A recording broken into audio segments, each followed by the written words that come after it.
പക്ഷേ കണ്ടില്ല. അത് അദ്ദേഹം ഇട്ടിട്ട് ഡിലീറ്റ് ചെയ്തായിട്ടാണ് ഞാൻ ഒരു പൈസ മുടക്കിയിട്ട് അഭിനയിക്കുകയും ചെയ്യുന്നവർ. അപ്പോൾ അതിൻ്റെ ഒരു വ്യത്യാസം എന്നോട് എല്ലാവരും കാണിക്കും. എൻ്റെ നഷ്ടം തന്നെയാണ്.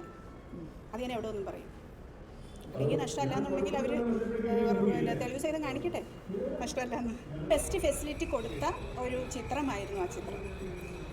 ബാഡ് ബോയ്സ് എന്ന് തന്നെ പറയാം. ബാഡ് ബോയ്സ് ഇനി സിനിമയായിട്ട് സഹകരിക്കണമെന്നുള്ളത് തന്നെ നമ്മൾ ആലോചിച്ചുകൊണ്ടിരിക്കും. മുന്നേ വർക്ക് ചെയ്ത സംവിധായകൻ താങ്കൾക്കെതിരെ തുറന്നടിച്ച് സംസാരിക്കുകയും ചെയ്തിരുന്നു. അത് എല്ലാ മാധ്യമങ്ങളും വന്നതാണ്. അത് താങ്കൾ കണ്ടില്ല എന്ന് പറയുന്നത് കണ്ടു കാണോ? ഞാൻ അത് കണ്ടു.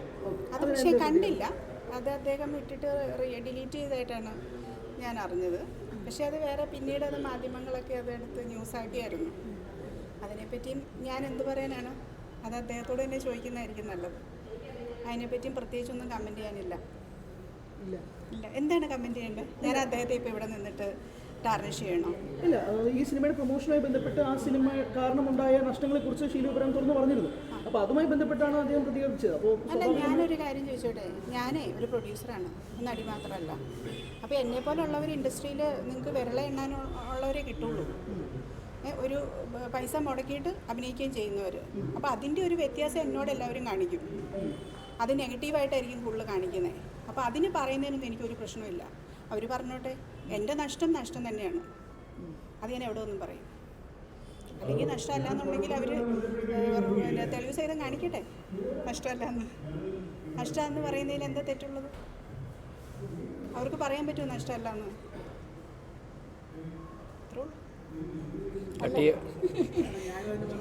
അല്ല, തിയേറ്ററിൽ ഓടിക്കൊണ്ടെങ്കിൽ സിനിമയ്ക്ക് ഇങ്ങനെ ഒരു പോസ്റ്റ് ഇടുന്ന വഴി സിനിമയ്ക്ക് എന്തെങ്കിലും നെഗറ്റീവായി ബാധിക്കുമെന്ന് തോന്നുന്നുണ്ടോ? അത് എനിക്ക് അദ്ദേഹത്തെ നെഗറ്റീവായിട്ട് ബാധിച്ചായിട്ടാണ് തോന്നുന്നത്. സിനിമയെ നെഗറ്റീവായിട്ട് ബാധിച്ചായിട്ട് എനിക്ക് തോന്നിയിട്ടില്ല. അതൊരു വ്യക്തിത്വങ്ങളെയാണ് നെഗറ്റീവായിട്ട് ബാധിക്കുന്നത്. നമ്മളിപ്പോൾ ഒരു കമൻറ്റ് പറയുമ്പോൾ ഇപ്പം അതൊരു വ്യക്തിയെ ബാധിച്ച ഒരു കമൻറ്റായിട്ട് എനിക്ക് തോന്നി. അത് ഇൻഡസ്ട്രിയെ ബാധിക്കുന്ന അല്ലെങ്കിൽ എന്നെ ബാധിക്കുന്ന കമൻറ്റൊന്നുമല്ല. എൻ്റെ ആ ഒരു സിനിമ നഷ്ടമായിരുന്നു എന്ന് പറഞ്ഞാൽ അത് വളരെ മുതൽ മുടക്കിയെടുത്തൊരു സിനിമയാണ്. ഈ സിനിമ അങ്ങനെയല്ല. ഇതൊരു കൊച്ചു സിനിമയാണ്, ചെറിയ ചിത്രമാണെന്നുള്ളത് ബിഗിനിങ് ഞങ്ങൾ പറഞ്ഞതാണ്. അപ്പം ഞാൻ ഇപ്പം ആ സിനിമ അങ്ങനെയല്ലായിരുന്നു.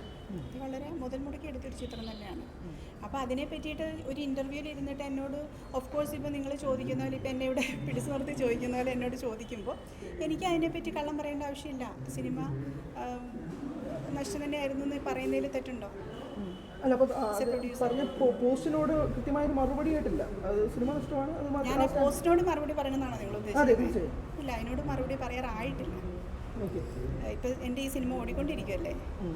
ഇത് തിയേറ്ററിൽ നിന്നൊക്കെ പോയി ഇതിൻ്റെ ഒരു റിസൾട്ട് വന്നിട്ട് ഞാൻ മറുപടി പറഞ്ഞ പോരെ? അതല്ലേ അതിൻ്റെ ഒരു ശരി. പിന്നെ ഞാൻ എന്താണെന്നറിയോ, ഈ സോഷ്യൽ മീഡിയയിൽ ഇപ്പം ഓരോരുത്തർ ഇപ്പം അത് സിനിമ ആൾക്കാരായിക്കോട്ടെ, വ്യൂവേഴ്സ് ആയിക്കോട്ടെ, ആര് മറുപടി പറയുന്നതിനെല്ലാം ഉത്തരം പറയാനായിട്ട് ഞാൻ നിൽക്കാറില്ല. അതെൻ്റെ ഒരു ഉത്തരവാദിത്തമായിട്ട് എനിക്ക് തോന്നാറുമില്ല. നിങ്ങൾക്ക് തോന്നുന്നുണ്ടോ അതിനെല്ലാം ഉത്തരം പറയേണ്ടതായിട്ട്? ഡയറക്റ്റ് അറ്റാക്ക് വരുന്നതുകൊണ്ടാണ് ചോദിക്കുന്നത്. ഡയറക്റ്റ് അറ്റാക്കല്ലേ എല്ലായിടത്തുനിന്നും വരുന്നത്. എവിടെയാണ് ഇൻഡയറക്റ്റ് വരുന്നത്? എല്ലാം ഡയറക്റ്റ് അല്ലേ വരുന്നത്. അതിനെല്ലാം മറുപടി പറയാനായിട്ട് നിന്ന് കഴിഞ്ഞാൽ എനിക്ക് അതിനെ സമയം കാണുള്ളൂ. അത് നമ്മൾ ഒരു വഴിക്ക് വിട്ടേക്കുക, ഈ വഴിക്കൂടെ നമ്മൾ വളരെ സ്മൂത്തായിട്ട് പോവുക. അതിനൊരു മറുപടി ഞാൻ നേരത്തെ പറഞ്ഞിട്ടുണ്ടായിരുന്നു. അതായത് ഞാൻ പറഞ്ഞത് ഒരു സംവിധായകൻ എന്ന രീതിയിൽ അബാ മൂവീസിൻ്റെ ഒരു സപ്പോർട്ട് ഈ സിനിമയിൽ ഞാൻ നേരിട്ട് അനുഭവിച്ചതാണ്. അപ്പോൾ എൻ്റെ മുൻകാല സംവിധായകർക്കും ഇതേ ഫെസിലിറ്റികളൊന്ന് കിട്ടിയിട്ടുണ്ടോ? അത് ഞാൻ നേരത്തെ തുറന്ന് പറഞ്ഞതാണ്. അത് മനോജ് പാലോടൻ പറഞ്ഞ ഒരു വസ്തുതയാണ് ഇപ്പോൾ പറഞ്ഞത്. ഒരു പക്ഷേ എന്നെ ഓർമ്മിപ്പിച്ചത് നന്നായി. കാരണം എന്താണെന്ന് വെച്ചാൽ എനിക്ക് തോന്നുന്നു ഞങ്ങൾ 15ാമത്തെ സിനിമയാണ് അബാ മൂവീസ് ചെയ്തിരിക്കുന്നത്. ഞങ്ങൾ ബിഗിനിങ്ങിൽ അത്യാവശ്യം സൂപ്പർ സ്റ്റാർസിനെയൊക്കെ വെച്ച് നല്ല മുതൽ മുടക്കിൽ ചെയ്ത സിനിമകളുണ്ട്. പിന്നെ ഒരിടക്കാലത്ത് നമ്മൾ കോവിഡ് ടൈം കഴിഞ്ഞപ്പോഴാണ് കുറച്ചൊന്ന് കുഞ്ഞ് ഇൻ ദ സെൻസ് ചെറിയ സിനിമകൾ ചെയ്യാൻ തുടങ്ങി. മുതൽ മുടക്ക് കുറച്ച് സേഫായിട്ട് നിന്നുകൊണ്ട് സിനിമ ചെയ്യാൻ തുടങ്ങിയത്. അപ്പോൾ ഇപ്പം വന്നിട്ട് ഞങ്ങൾ ചെയ്തതിലെ ബെസ്റ്റ് സിനിമ, ബെസ്റ്റ് ഫെസിലിറ്റീസ് ഒരു സംവിധായകന് കൊടുത്തിട്ടുണ്ടെങ്കിൽ അത് ആ സംവിധായകന് തന്നെയാണ്. അതെനിക്ക് എവിടെ നിന്നും പറയാം. അപ്പം ആ ഒരു സംവിധായകനാണ് അങ്ങനെയൊരു പരാമർശം നടത്തിയിരിക്കുന്നത്.